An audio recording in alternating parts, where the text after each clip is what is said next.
name is Dan Wright. Congratulations to our brother Richard RNAQ40, who celebrated his 40th birthday. I watched his interview with Bola Ray, and his story somewhat inspires some of us because seeing another African, another black brother succeed actually inspires the rest of us as young men, as up and comings, to believe in our dreams, push hard, work, push the boundaries, and break the glass ceilings that are in our place. But interestingly, there is something I noticed when I watched. Right, buddy. Yeah, Paul. How are you? I'm fine, thanks. Good. All right, see ya.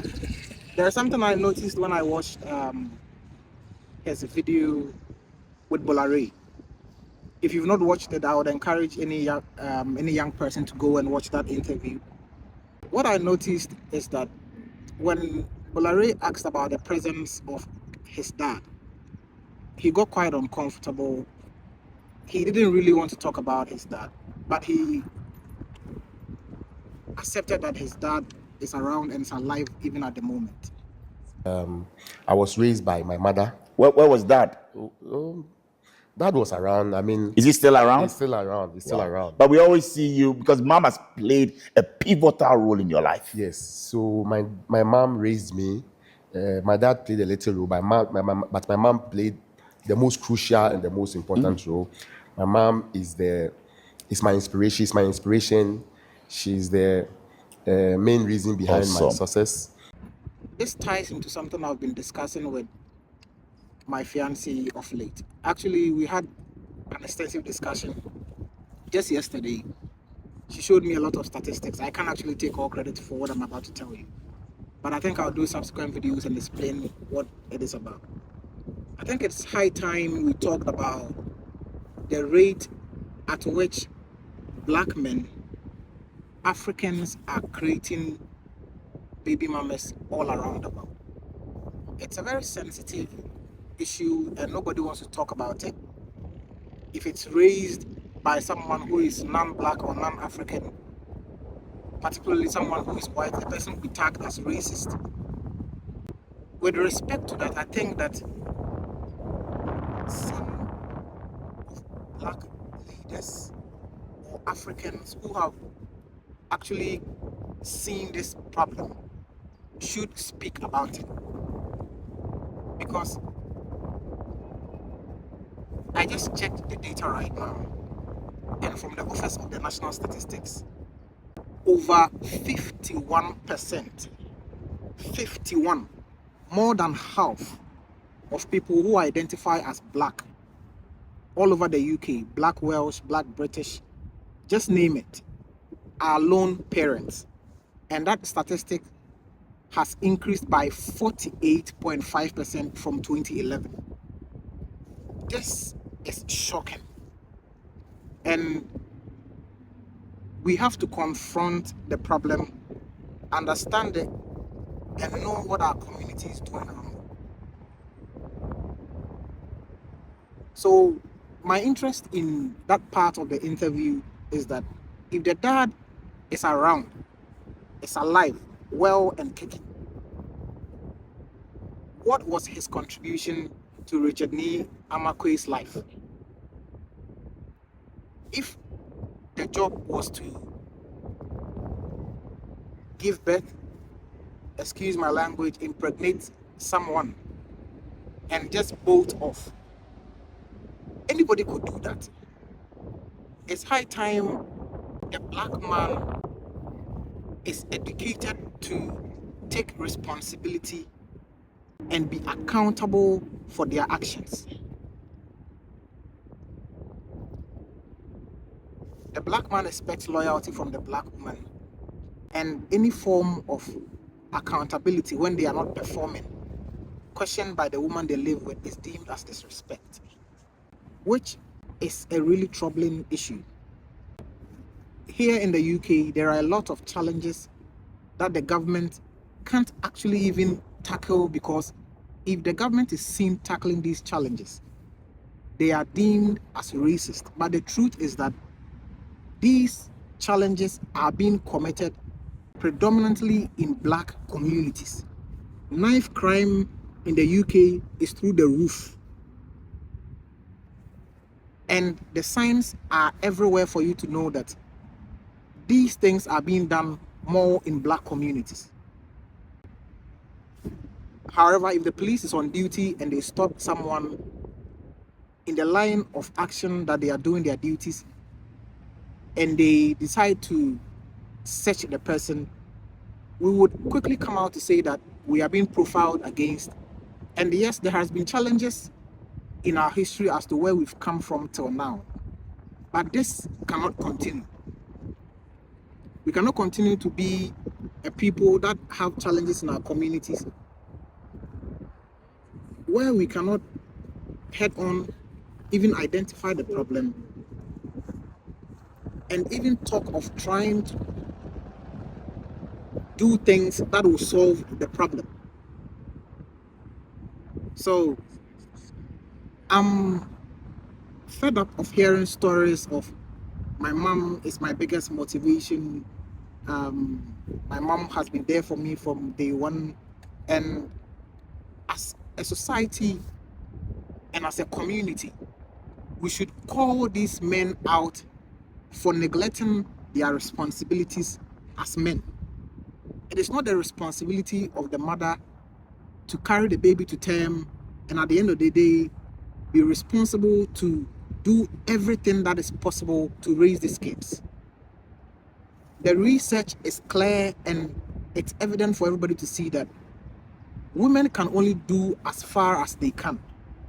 The lack of role models, particularly male role models in the black community, in our homes, is harming the black man. And these things need to be talked about. So we should not be proud about women bearing all the responsibility, breaking their backs. You know, typical stories of black women in the UK are women doing 2 jobs, 3 jobs. And if, let's say, a woman has a 5-year-old son or probably a teenager, and this woman is supposed to do 2 shifts, leaves home by 8 a.m. In most cases, probably care work. It starts 8 a.m. and the woman will be off the shift 8 p.m. If the kid is supposed to go to school, the woman has gone to work. In her mind, her child is in school. And let's say by midday, the kid decides to just leave school and come home. How is the mother going to find out? And we cannot obviously put all the responsibility on the woman. I know some of you will be watching and be saying that, okay, what did the woman do that made the man leave, or probably left all the responsibility for the woman? You might think that is a valid question, but that is not the case. Irrespective of whatever happens in the home,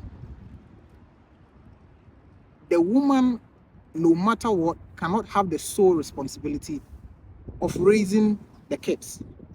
And the man has no excuse of dumping the kids and bolting away.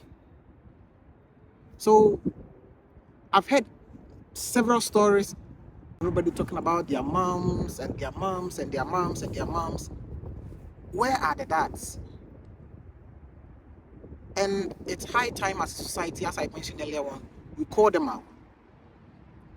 We have to consciously shame men who abandon their responsibility of parenting and fathering their kids, because that cannot be someone else's responsibility.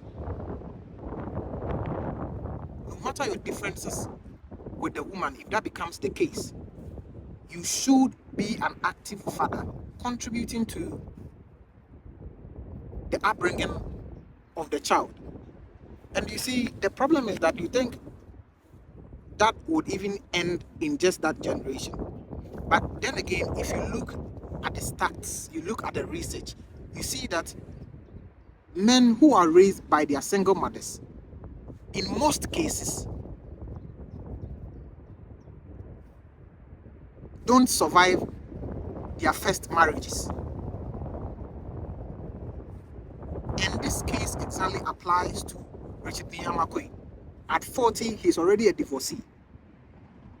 I'm not saying that that is completely a bad thing, or he shouldn't have the right to divorce if that be the case. But once again, I'm someone who follow numbers, someone who likes statistics, someone who likes to look at the data. So you ask yourself, for someone who probably might have seen his mother struggling to raise him up, with his story about selling local gin, sleeping in a single bedroom with a ceiling fan, or just living that kind of life that we would consider to be very humbling. You would think that if probably he had the opportunity to have a family, he would do everything possible. I don't know the details to what caused his divorce, but then the statistics and the data doesn't lie. Something is wrong somewhere, and that is what I want you to understand. Let's start thinking about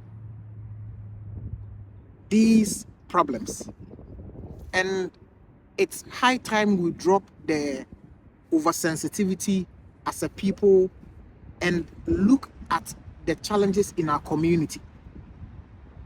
I bet if someone like Jordan Peterson, who is an accomplished psychologist who has a ton of wealth in these things, pointed out these challenges in our community in the bid to provide solutions to these problems, all hell would break loose and everybody would be calling him racist. And if that is how we're going to tackle the challenges in our community, then how do we even find problems to them? How do we put ourselves in a position where we elevate our community? Because it cannot be by coincidence that black people everywhere, if you look at the data, are at the bottom of the food chain when it comes to the economy. That cannot be right, and we have to talk about it. So pardon me for ranting, but it's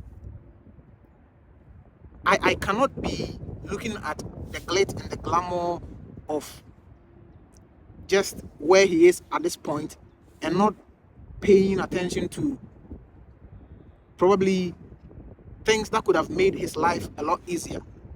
If he came from a home that had a two-person income, probably he would have had the opportunity to even do bigger things than what he's done at this point in time. So yeah, that's just something I found about this interview, and it actually drew my attention, and I decided to share it with you. Let's keep the conversation going. If you have any input to this conversation, I would like to know. Share in the comment section, and let's embrace solutions by accepting the problem and taking steps to addressing them. See you in another video.